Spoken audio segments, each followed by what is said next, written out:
अच्छा बच्चों देखो, आज हमें पढ़ना है transportation in animal. Last time हमने पढ़ा था ट्रांसपोर्टेशन इन प्लांट्स के बारे में पढ़ा था। अच्छा देखो, हमारी ह्यूमन बॉडी के अंदर सर्कुलेटरी सिस्टम होता है ना।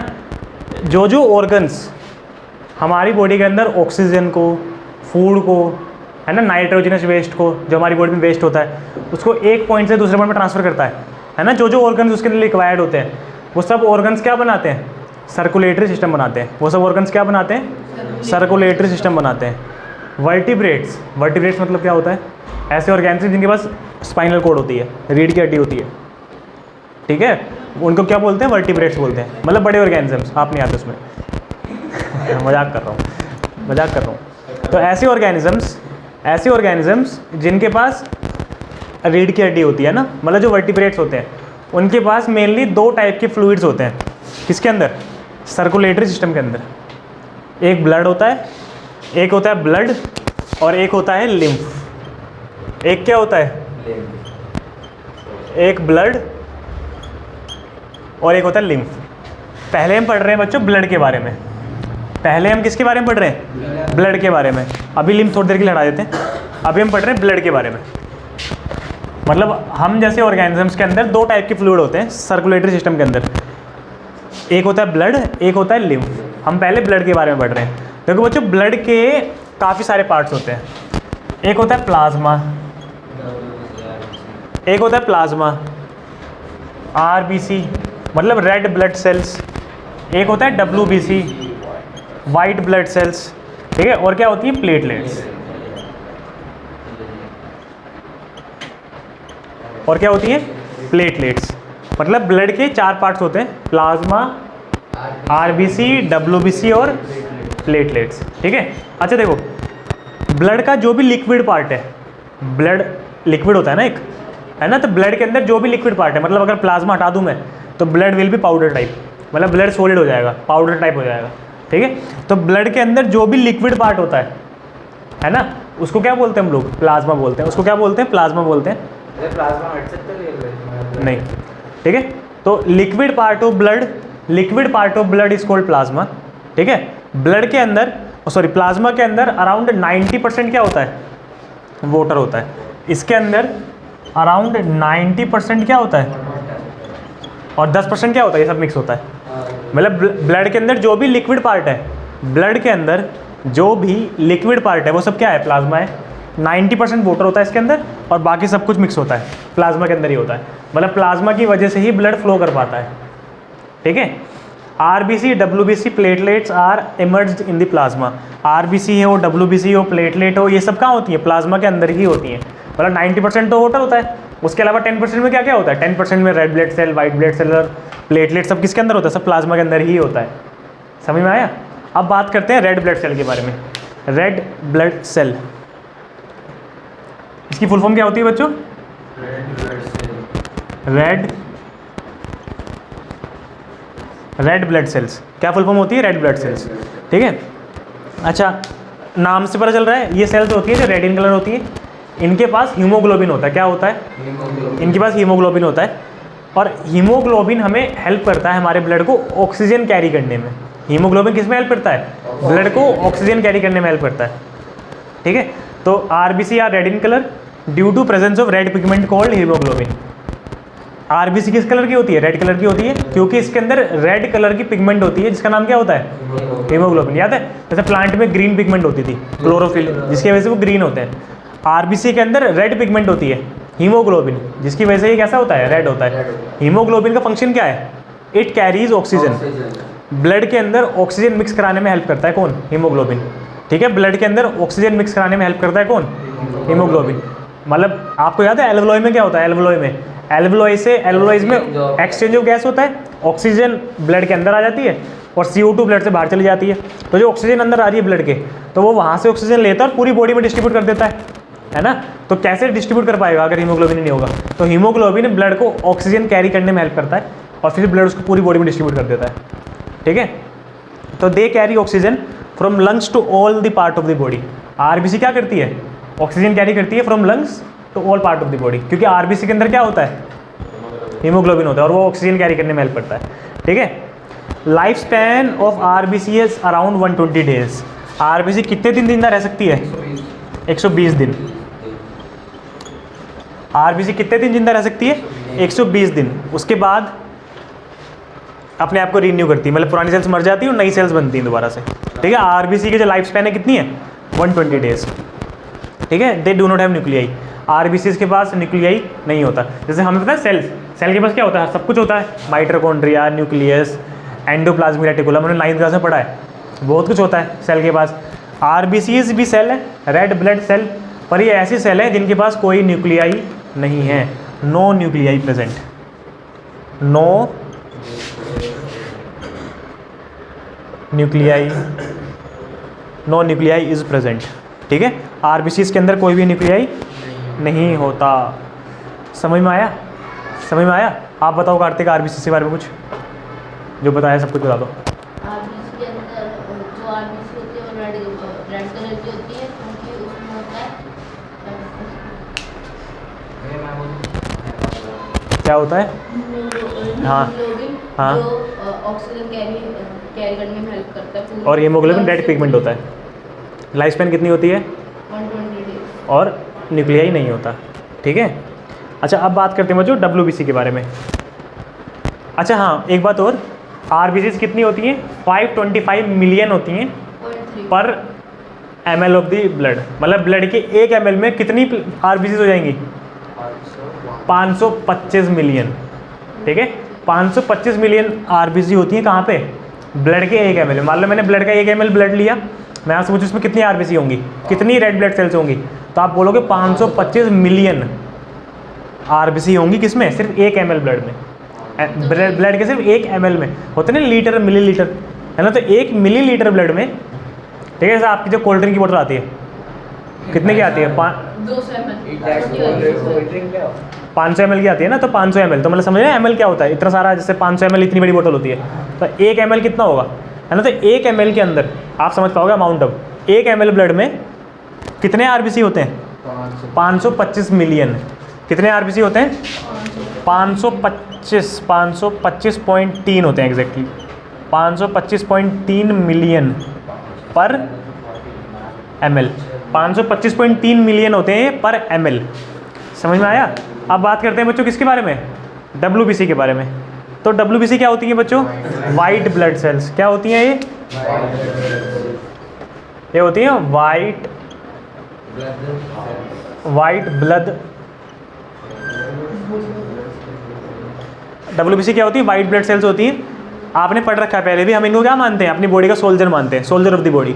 हमारी बॉडी में जब भी कोई इन्फेक्शन आता है तो डब्ल्यूबीसी ही है जो उस इन्फेक्शन से फाइट करती है।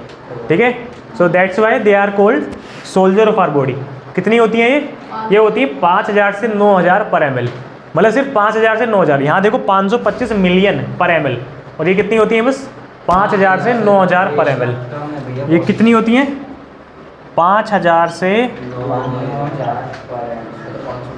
पर ml। हाँ सॉरी, 500 से 9000 पर ml। कितना होता है? 500 से 9000 पर ml। They are larger than RBC but fewer in number. मतलब ये आरबीसी से बड़ी होती है। डब्ल्यूबीसी क्या होती है? आरबीसी से बड़ी होती है पर नंबर में कैसी होती है? छोटी होती है, मतलब नंबर में कम होती है। मतलब आरबीसी छोटे साइज की होती है पर ज़्यादा होती है, डब्ल्यूबीसी बड़े साइज की होती है पर कम होती है। ठीक है, they are called soldier of the body because they protect from disease causing germs. They protect from disease causing germs and fight in against the infection. समझ में आया?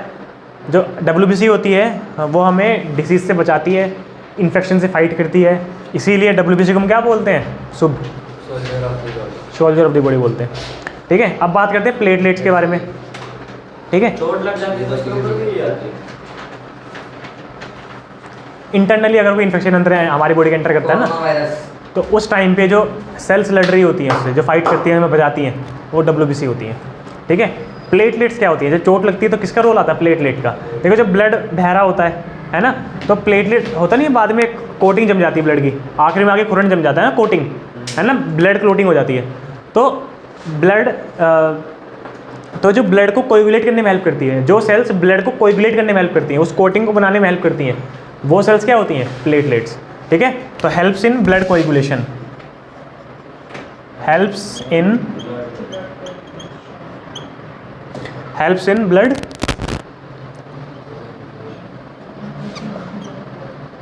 Helps in the blood coagulation. ठीक है, तो मतलब खून का थप्पा बन जाता है ना एक, मतलब एक ऐसे जाल टाइप का बना लेती हैं, एक ऐसा जाल टाइप का बना लेती हैं जिससे कि ब्लड फ्लो रुक जाता है। जैसे मान लो खून बह रहा है ना, तो वहाँ पे क्या हो जाएगा, ब्लड का एक ऐसे नेट बन जाएगा, है ना, जिससे खून का जो फ्लो है वो क्या हो जाएगा, रुक जाएगा। तो ये जो ब्लड कोएगुलेट हो गया किसके हेल्प से होता है, प्लेटलेट्स के हेल्प से होता है, मतलब ब्लड के चौथे पार्ट की वजह से होता है। कौन सी सेल्स होती हैं ये, प्लेटलेट्स। तो they are tiny fragments formed in the bone marrow, bone marrow में बनती हैं, स्पाइनल कॉर्ड के अंदर होता है, इसका अमाउंट नहीं है। They help in the coagulation of blood, मतलब ब्लड क्लोटिंग, ब्लड का क्लोट बन जाता है ना, थप्पा बन जाता है ब्लड का ना, दे helps in the blood clotting तब भी ना रुके तो इन द कट और अबाउंड, रुकेगा। ठीक है, इन अ कट और अबाउंड, जब भी कट होता है या बाउंड होता है तो उस टाइम पे जो क्लोटिंग बन जाती है ब्लड की, किसके हेल्प से बनती है, प्लेटलेट के हेल्प से बनती है। अब हमें पढ़ना है फंक्शन ऑफ द ब्लड, एक बार जरा इसको देख लो अब तक का।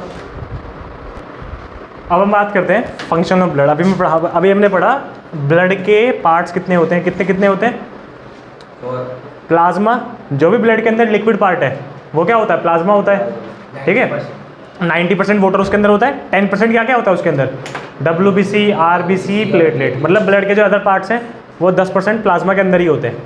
ठीक है, तो मतलब प्लाज्मा क्या होता है, liquid part of the blood. ठीक है, और क्या होता है ब्लड के अंदर, RBC, red blood cells, carry करती है रेड कलर की पिगमेंट कोल्ड हीमोग्लोबिन, जो कि ऑक्सीजन को डिजोल्व कराने में हेल्प करती है ना, और ट्रांसफ़र करती है ऑक्सीजन को from lungs to other part of the body, है ना। लंग्स से ऑक्सीजन लेती है और बाकी पार्ट में ट्रांसफ़र कर देती है। ठीक है, कितनी होती हैं RBC, 525 मिलियन होती हैं पर ml ऑफ द ब्लड। ठीक है, समझ में आया। और RBC के जो लाइफ स्पैन है कितनी होती है, 120 डेज़ की होती है। अब बात करते हैं WBC के बारे में, किसकी बात करेंगे, WBC वाइट ब्लड सेल होती है, हमें इन्फेक्शन से और डिसीज से बचाती है, इसीलिए हम WBC को सोल्जर ऑफ द बॉडी बोलते हैं। ठीक है, साइज में RBC से काफ़ी बड़ी होती हैं पर नंबर में कम होती हैं। कितनी होती है नंबर में, 500 से 9000 पर ml। ठीक है, कहाँ वो 525 मिलियन और कहाँ ये 500 से 9000 पर ml। ओके, प्लेटलेट्स क्या होती हैं, ब्लड कोएगुलेट करता है ना, कहाँ पे, ब्लड क्लोटिंग बनती है जब भी वाउंड होता है या कट होता है बॉडी पे, है ना, तो वहाँ पे ब्लड की क्लोटिंग बन जाती है ताकि ब्लड फ्लो रुक जाए। तो ये किसका फंक्शन है, प्लेटलेट का फंक्शन है। किसका फंक्शन है, प्लेटलेट का फंक्शन है। तो हमने ब्लड के सभी कंपोनेंट के बारे में पढ़ लिया। अब हम पढ़ने वाले हैं फंक्शन ऑफ ब्लड के बारे में। अब हम पढ़ने वाले हैं किसके बारे में, फंक्शन ऑफ ब्लड के बारे में। तो ब्लड का सबसे पहला फंक्शन क्या है, हमने अभी पढ़ा भी है थोड़ा सा, it carries oxygen from lungs to other part of the body with the help of RBC। ये क्या कैरी करता है, ऑक्सीजन कैरी करता है from lungs to other part of the body with the help of RBC। Oxygen carry करता है from lungs to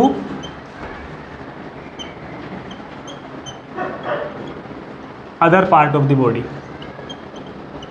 second क्या है, सेकंड बॉडी से CO2 कलेक्ट करता है, पूरी बॉडी से CO2 कलेक्ट करेगा और कहाँ पे डिलीवर कर देगा उसको, लंग्स पे लाके, है ना। अगर मान लो सेल ने क्या वेस्ट निकाला, रेस्पिरेशन में सेल क्या वेस्ट करती है, CO2 निकालती है। तो हर एक सेल से CO2 कलेक्ट करता है और दोबारा लंग्स के पास कौन लेके आता है, तभी तो हम ब्रीद आउट कर पाते हैं। तो कौन लेके आता है, ब्लड ही लेके आता है। कुछ काम भी होता है ना, जैसे आपका यहाँ कुछ काम नहीं है, ऐसे ही है। CO2 from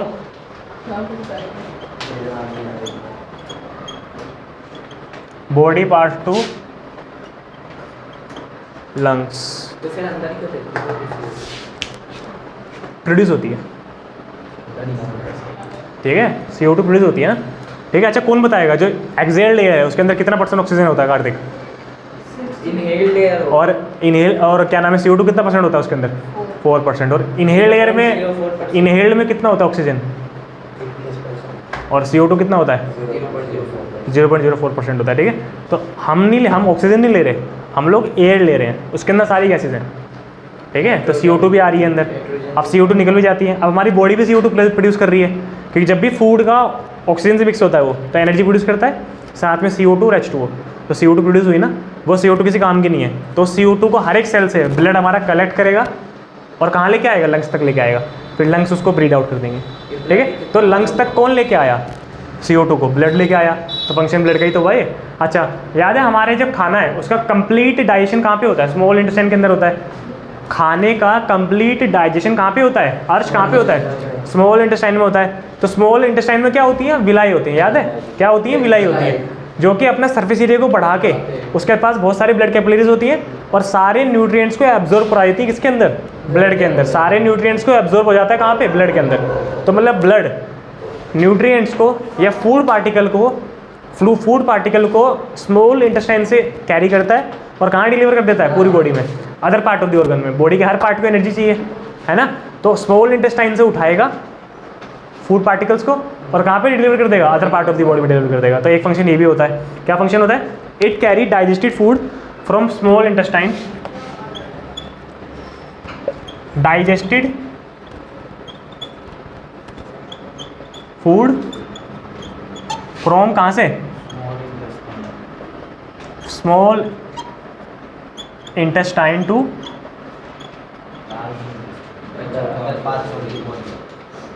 other part of the body. कौन बताएगा? लार्ज इंटेस्टाइन में क्या जाता है फिर? Undigested part. फिर अनडाइजेस्टेड पार्ट का जो भी एक्सेस वाटर होता है उसको रीअब्जॉर्ब कराया जाता है ना? और जो भी सॉलिड वेस्ट बचा उसको फिर NS के थ्रू बाहर निकाल दिया जाता है। अनडाइजेस्टेड फूड लार्ज इंटेस्टाइन में जाता है। लार्ज इंटेस्टाइन में क्या होता है? जो भी एक्सेस वाटर होता है उसको रीअब्जॉर्ब करा के क्या कर देते हैं? उसको सॉलिड वेस्ट को एक्सक्रीट आउट करा देते हैं थ्रू NS। समझ में आया? चलो वो हमारे काम की बात नहीं, वो न्यूट्रिशन वाला पार्ट था। अभी क्या है? Digested food. अभी क्या है? डाइजेस्टेड फूड को क्या करते हैं हम लोग? अभी हमें क्या पढ़ना है बच्चों? डाइजेस्टेड फूड स्मॉल इंटेस्टाइन में, मतलब स्मॉल इंटेस्टाइन में पूरा फूड डाइजेस्ट हो जाता है अच्छे से, है ना? तो डाइजेस्टेड फूड को स्मॉल इंटेस्टाइन से एब्जॉर्ब करता है और पूरे बाकी की बॉडी पार्ट में डिलीवर कर देता है। कौन? ब्लड। तो ये भी ब्लड का फंक्शन हो गया। ठीक है। फोर्थ क्या पढ़ना है? जितनी भी ग्लैंड्स हैं, एंडोक्राइन ग्लैंड्स है जितनी भी। एंडोक्राइन ग्लैंड कौन सी होती हैं? देखो ग्लैंड्स क्या होती हैं? जो हार्मोन प्रोड्यूस करती हैं उन्हें क्या बोलते हैं? ग्लैंड बोलते हैं ना। बहुत सारी ग्लैंड ऐसी हैं जो जहाँ पे प्रोड्यूस कर रही है अपना हार्मोन को, उनका काम वहाँ पे ना होके किसी और पार्ट पे है। ठीक है, उनका काम वहाँ पे ना होके किसी और पार्ट पे है। ठीक है, तो वो जो हार्मोन है, वो जो केमिकल है, उसको एक पार्ट से मतलब ग्लैंड से उठा के राइट लोकेशन में भेजने का काम भी किसका होता है? ब्लड का ही होता है। तो it carries hormones from glands to various part of the body. मतलब उस हार्मोन का जहाँ पे राइट काम होगा, मतलब जहाँ पे उसका होना जरूरी है, ग्लैंड्स उसको पिक करेगा और बाकी वेरियस पार्ट में ट्रांसफ़र कर देगा। ये भी काम किसका होता है? ब्लड का ही होता है। तो हॉर्मोन्स, ये फोर्थ पॉइंट दिख रहा है? दिख रहा है। Hormones from where to where? From endocrine gland to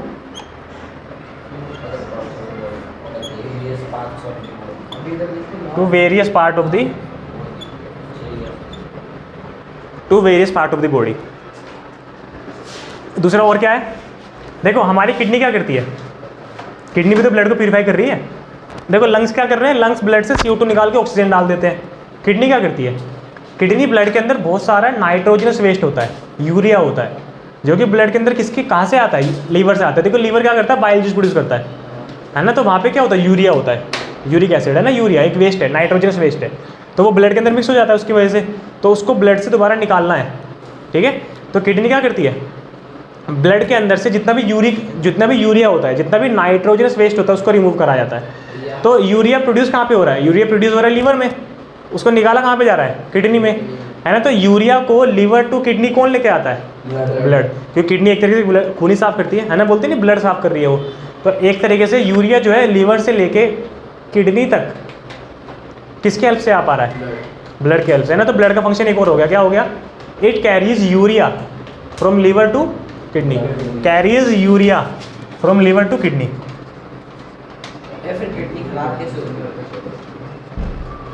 urea from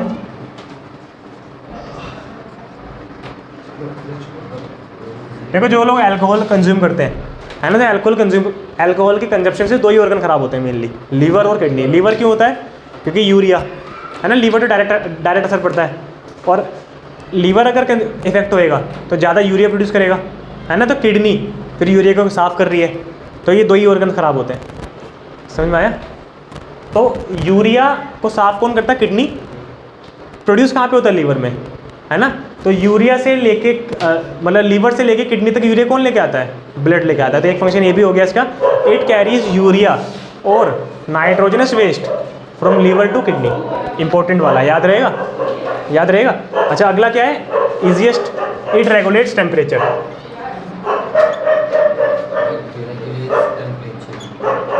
it regulates, एक लिक्विड है जो हमारी पूरी बॉडी में रन कर रहा है ना। तो हमारी बॉडी का जो टेम्परेचर है उसको भी रेगुलेशन में हेल्प करता है। It regulates body temperature. समझ में आया? अब हम पढ़ने वाले हैं बच्चों ब्लड वेसल्स के बारे में। अब हम पढ़ने वाले हैं किसके बारे में? ब्लड वेसल्स के बारे में पढ़ने वाले हैं।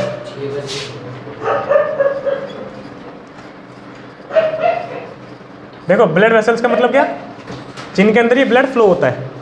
अभी हमने देख लिया कि ब्लड के पार्ट्स क्या क्या होते हैं, प्लाज्मा, आरबीसी, डब्ल्यूबीसी, प्लेटलेट। फिर हमने देखा ब्लड के फंक्शन क्या क्या होते हैं। फंक्शन देख लिए ब्लड के कि ब्लड क्या क्या करता है। पहले तो लंग्स से लेके पूरी बॉडी में ऑक्सीजन डिस्ट्रीब्यूट करता है, पूरी बॉडी से CO2 कैरी कर उठाता है और लंग्स तक लेके आता है। स्मॉल इंटेस्टाइन से जो भी डाइजेस्टेड फूड है वो स्मॉल इंटेस्टाइन से पिक करके पूरी बॉडी में डिस्ट्रीब्यूट करता है ताकि पूरी बॉडी को एनर्जी मिल सके। किडनी यूरिया और नाइट्रोजन स्पेस साफ करती है ना, प्रोड्यूस कौन करता है? लीवर। तो लीवर से लेके किडनी तक लेके आने का काम भी किसका है? ब्लड का। और बॉडी का टेम्परेचर रेगुलेट करता है। तो ब्लड के फंक्शन देख लिए हमने, एग्जाम में आते हैं, बहुत इंपॉर्टेंट है। अब बात करते हैं ब्लड फ्लो किन किन चीज़ों के अंदर होता है। देखो, बॉडी अगर ब्लड ट्रैवल कर रहा है पूरी बॉडी के अंदर तो कोई तो चीज़ होगी या फ्लो कर रहा होगा। मेनली पाइप्स होंगे, पाइपलाइन, है ना। तो ये जो पाइपलाइन है, वेसल्स है, ये 3 टाइप की होती हैं। आर्टरीज पढ़ रखा होगा जरूर, आर्टरी, वेन्स और capillaries. Arteries, veins and capillaries. Blood vessel 3 type की होती हैं, आर्टरीज, वेन्स एंड कैपिलरीज। ठीक है। अच्छा, आर्टरी क्या होती है बच्चों? They carry oxygenated blood. ठीक है, दे कैरी। अभी आपको मेनली समझ में आएगा जब हम हार्ट को पढ़ेंगे कि मेन आर्टरी का एक्चुअल डेफिनेशन क्या है ना। पर अभी हम ओवरव्यू देख रहे हैं, ओवरव्यू। तो आर्टरी क्या होती है? जो ऑक्सीजनेटेड ब्लड को कैरी करती है। मतलब कि ऐसा ब्लड जिसके अंदर ऑक्सीजन है, साफ ब्लड जो है, जो लंग्स से आ रहा है, पूरी बॉडी में डिस्ट्रीब्यूट हो रहा है। मतलब जो ब्लड लंग्स में आ चुका है, तो जो ब्लड लंग्स में आ चुका होगा उसको क्या मिल जाएगी? ऑक्सीजन मिल जाएगी। अब वो लंग्स से पूरी बॉडी में जा रहा है ना। तो ये कैसा ब्लड है? ऑक्सीजनेटेड ब्लड है। कैसा ब्लड है? ऑक्सीजनेटेड ब्लड है। तो आर्टरीज ऐसी वेन्स होती हैं, मतलब आर्टरीज ऐसी ब्लड वेसल्स होती है जिनके अंदर कौन सा ब्लड ट्रैवल करता है? Oxygenated blood. क्या ये कैरी करती है? कौन सा blood?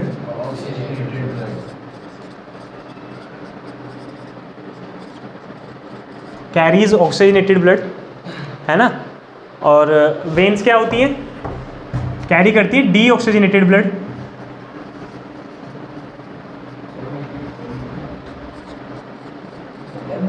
Carries D oxygenated blood. ठीक है। आर्टरीज क्या होती है? जो ऑक्सीजनेटेड ब्लड कैरी करती है, मतलब जिस ब्लड के अंदर ऑक्सीजन है, ऐसा ब्लड किसके अंदर फ्लो करेगा? आर्टरीज। ऐसा ब्लड जिसके अंदर CO2 है वो किसके अंदर करेगा? वेन्स के अंदर, है ना। मतलब कुल मिला के जो ब्लड साफ लंग्स से पास हो चुका है ना, आप पूरी बॉडी में जा रहा है, तो पूरी बॉडी में ऑक्सीजन देने के लिए किसके थ्रू जाती है? आर्टरी के थ्रू। अब CO2 इकट्ठी हो चुकी है, अब CO2 इकट्ठी हो चुकी है पूरी बॉडी से, वो कहाँ पे आ रहा है? लंग्स में आ रहा है, ताकि उसे ऑक्सीजन मिल सके। तो CO2 वाला ब्लड किस में ट्रैवल करता है? वेन्स में ट्रैवल करता है। और कैपिलरी क्या होती हैं?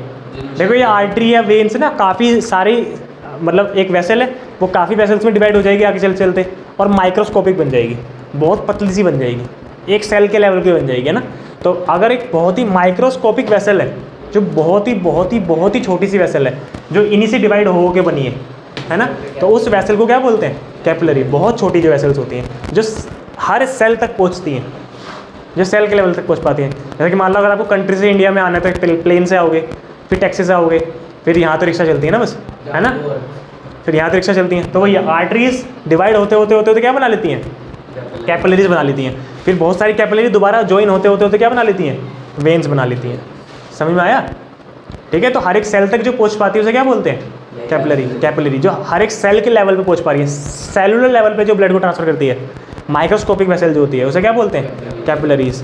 तो they are microscopic vessel that carry blood from areolar to small veins, they join together to form veins and that convey blood away from the lungs. तो मतलब कुल मिला के ये कैसी वेन्स होती हैं, कैसी ब्लड कैपिलरी? माइक्रोस्कोपिक। तो जब माइक्रोस्कोपिक वेसल्स होती हैं उन्हें क्या बोलते हैं हम लोग? कैपिलरीज बोलते हैं ना। तो मतलब मान लो आर्टरी आ रही है, आर्टरी है, साफ ब्लड लेके आ रही है, तो आर्टरी क्या हो जाएगी? काफ़ी सारी small small small small small small capillaries में डिवाइड हो जाएगी। ये हर एक कैपिलरी हर एक सेल तक जा रही है। अभी क्या करेंगे? ऑक्सीजन, सेल को ऑक्सीजन दे देंगे। मान लो सेल को ऑक्सीजन दे दी इन्होंने, सेल को ऑक्सीजन दे दी और सेल से क्या ले ली? CO2 ले ली। सेल को ऑक्सीजन दे दी और सेल से क्या ले ली? CO2 ले ली। अब ये दोबारा ज्वाइन होते होते होते तो क्या बना लेंगी? वेन्स बना लेंगे। और ये कहाँ पे आ जाएंगी? लंग्स पे आ जाएगी, फिर लंग हार्ट वगैरह पे आ जाएगी। समझ में आया? तो आर्टरीज डिवाइड हो जाती हैं और सेल तक पहुंच जाती है। कौन सी कैपिलरी? क्या सेलुलर लेवल पहुंच जाती हैं और आर्टरीज से की जो ऑक्सीजन है सबको दे देती है और हर एक सेल से CO2 ले लेती है और फिर उस CO2 को आगे ट्रांसफर कर देती है। समझ में आया? पक्का समझ में आया? और मैं खड़ा हो रहा हूँ। ठीक है। तो ब्लड वेसल कितने टाइप की होती है? 3 टाइप की होती हैं, आर्टरीज, वेन्स, कैपिलरीज। आर्टरीज वो होती हैं जिनके अंदर oxygenated blood, veins deoxygenated blood, और कैपिलरीज जो माइक्रोस्कोपिक वेसल होती हैं, है ना, जिनको ज्वाइन करके दोबारा कौन सी वेसल बन जाती है? वेन्स बन जाती हैं, है ना। तो ऐसी वाली ब्लड वेसल को क्या बोलते हैं? कैपिलरी। उस माइक्रोस्कोपिक ब्लड वेसल को क्या बोलते हैं? कैपिलरी बोलते हैं। अब हमारा बचा हुआ है बच्चों फंक्शन ऑफ हार्ट। एक बार इसको जरा देखो, फंक्शन ऑफ हार्ट करते हैं।